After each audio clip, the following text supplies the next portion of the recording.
नमस्कार आणि आपलं स्वागत आहे. इंटरव्ह्यू नुसतं नाव ऐकलं तरी अनेकांच्या पोटात गोळा येतो, नाही का? पण काळजी नसावी, कारण मुलाखत देणं हे एक कौशल्य आहे आणि योग्य तयारी केली ना तर कोणीही यात मास्टरी मिळवू शकतं. आज आपण याच कौशल्याचे बारकावे समजून घेणार आहोत. चला तर मग सुरू करूया. हा सगळ्यात महत्त्वाचा प्रश्न आहे. मुलाखत घेणाऱ्यांना फक्त आपलं काम आणि शिक्षण यातच रस नसतो, तर ते या पलीकडेही काहीतरी शोधत असतात. पण ते नेमकं काय असतं? चला याच प्रश्नाचं उत्तर शोधूया, कारण त्यातच सगळं रहस्य दडलंय. सगळ्यात आधी मुलाखतीकडे बघण्याचा आपला दृष्टिकोन बदलूया. ही काही पोलिसांसारखीच चौकशी नाहीये. ही एक व्यावसायिक चर्चा आहे, जिथे दोन्ही बाजू म्हणजे उमेदवार आणि कंपनी एकमेकांसाठी योग्य आहेत की नाही हे तपासत असतात. म्हणजे बघा, मुलाखतीचा खरा उद्देश काय आहे? तर ही एक टू वे स्ट्रीट आहे. जसं कंपनी आपल्याला पारखत असते, तसंच आपल्यालाही कंपनीला पारखण्याची पूर्ण संधी असते. दोन्ही बाजू एकमेकांसाठी राईट फिट आहेत की नाही हेच तर शोधायचं असतं. आणि हो, हेही लक्षात घ्या की सगळ्या मुलाखती काही सारख्या नसतात. पारंपरिक मुलाखतीत सरळ सरळ तुमच्या स्किल्सबद्दल विचारतात, पण मग येते वर्तणूक किंवा बिहेवियरल मुलाखत. इथे तुमच्या जुन्या अनुभवांवरून तुमचं वागणं कसं असेल हे तपासलं जातं. काही वेळा केस स्टडी दिली जाते, ज्यात एखादी व्यावसायिक समस्या सोडवायला सांगतात. त्यामुळे प्रत्येक प्रकारासाठी तयार राहणं खूप महत्त्वाचं आहे. आता येऊया सगळ्यात महत्त्वाच्या भागाकडे, तयारी. मुलाखतीत आपण काय करतो यापेक्षाही मुलाखतीपूर्वी आपण काय करतो हे जास्त महत्त्वाचं ठरतं. कारण खरी लढाई तर इंटरव्ह्यूच्या आधीच सुरू होते आणि तयारीच आपला आत्मविश्वास वाढवते. तयारीचे हे 3 मुख्य स्तंभ आहेत. पहिलं, ज्या कंपनीत मुलाखतीला जायचं आहे तिची खडानखडा माहिती काढा. दुसरं, आपला रेझ्युमे, तो त्या जॉबच्या आवश्यकतेनुसार आहे ना हे तपासा. आणि तिसरं, जे कॉमन प्रश्न आहेत ना त्यांची उत्तरं देण्याची आरशासमोर किंवा मित्रासोबत प्रॅक्टिस करा. यामुळे मुलाखतीत उत्तरं देताना आपण अडखळत नाही. तर ठरलेला प्रश्न आहे, तुमच्याबद्दल काही सांगा. याचं उत्तर म्हणजे तुमची एलिव्हेटर पिच तयार असायला हवी. म्हणजे काय? तर कमीत कमी वेळेत स्वतःची एक दमदार ओळख करून देणं.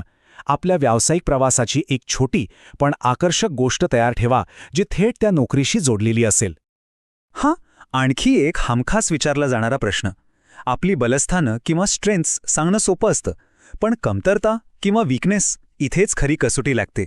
पण याचं उत्तर कसं द्यायचं यावर आपण पुढे प्रो टिप्स सेक्शनमध्ये सविस्तर बोलणार आहोत, त्यामुळे सोबत राहा. आणि इथेच आपण केलेल्या संशोधनाचा खरा उपयोग होतो. तुम्ही कंपनीबद्दल जी माहिती मिळवली आहे तिचा वापर करून एक ठोस आणि प्रामाणिक उत्तर द्या. फक्त तुमची कंपनी खूप मोठी आणि चांगली आहे असं वरवरचं उत्तर देऊन चालणार नाही.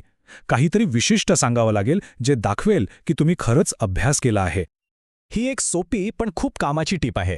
मुलाखतीच्या ठिकाणी 15-20 मिनिटं लवकर पोहोचा. यामुळे शेवटच्या क्षणाची धावपळ टळते आणि जो वेळ मिळेल त्यात स्वतःशी सकारात्मक बोला. स्वतःला सांगा, मी तयार आहे, मी हे करू शकेन. याने तुमचा आत्मविश्वास नक्कीच वाढेल. चला आता मुलाखतीच्या दिवसावर येऊया. आपली तयारी झाली आहे, आता वेळ आहे ती सादर करण्याची. एक गोष्ट लक्षात ठेवा, आपलं बोलणं जितकं महत्त्वाचं आहे तितकीच आपली देहबोली आणि पहिली छापही महत्त्वाची आहे. कारण आपण खोलीत शिरल्या क्षणापासून आपली मुलाखत सुरू झालेली असते. तुम्हाला माहिती आहे पहिली इम्प्रेशन बनायला किती वेळ लागतो? फक्त 60 सेकंद. हो खरंच, फक्त 1 मिनिट. या पहिल्या काही क्षणांमध्ये आपण कसे दिसतो, कसे बोलतो आणि कसे वागतो यावरून समोरच्या व्यक्तीच्या मनात आपल्याबद्दल एक मत तयार होतं. आपली देहबोली आपल्या आत्मविश्वासाचा आरसा असते. ताठ बसणं, बोलताना समोरच्याच्या डोळ्यात बघणं आणि चेहऱ्यावर एक स्मित हास्य असणं ह्या गोष्टी खूप सकारात्मक संदेश देतात. या उलात खांदे पाडून बसणं किंवा नजर चुकवणं हे आत्मविश्वासाची कमतरता दाखवतं. मुलाखत सुरू असताना या काही गोष्टी कटाक्षाने पाळा. पहिलं, प्रश्न पूर्णपणे आणि शांतपणे ऐका. दुसरं, उत्तर देताना जास्त लांबण लावू नका, मुद्देसूद बोला. तिसरं, प्रामाणिक रहा.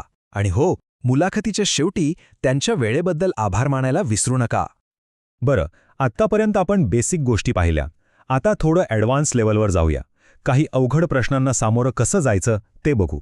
ही उत्तरं तुम्हाला इतरांपेक्षा नक्कीच वेगळं ठरवू शकतात. आला परत तोच अवघड प्रश्न. इथेच बहुतेक जण अडखळतात किंवा काहीतरी बनावट उत्तर देतात.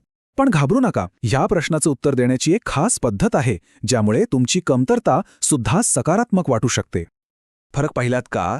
इथे मुद्दा आहे की आपली कमतरता थेट कबूल न करता ती एक शिकण्याची संधी म्हणून दाखवायची आहे. उदाहरणार्थ असं म्हणण्याऐवजी की मी ऑर्गनाइज नाही, आपण असं म्हणू शकतो की मी माझ्या प्रोजेक्ट मॅनेजमेंट स्किल्सना सुधारण्यासाठी एका विशिष्ट टूलचा वापर करायला शिकत आहे, ज्यामुळे माझं काम अधिक प्रभावी झालं आहे. असं उत्तर तुमची सुधारणा करण्याची वृत्ती दाखवतं. आपले अनुभव एका गोष्टीसारखे सांगा. म्हणजे परिस्थिती काय होती, तुम्हाला काय करायचं होतं, तुम्ही नक्की काय केलं आणि त्याचा निकाल काय लागला. या पद्धतीनं उत्तर दिलं की ते जास्त प्रभावी वाटतं.